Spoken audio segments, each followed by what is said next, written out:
October 27th, whatever you're feeling motivated to do today, do not let yourself be blocked from doing it. Do it. Mars is moving into an exact trine to Jupiter. Will almost be in an exact trine to Saturn come tomorrow. And the next few days, we are in the thick of an opportunity right here. It needs your action. And so if you feel like you are being guided to take action and do something in a scorpionic manner, this has something to do likely with someone else's money, something occult, something deep, an investment that you need to take action on. You have to do it.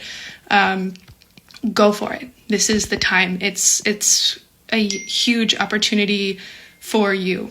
So do not hesitate.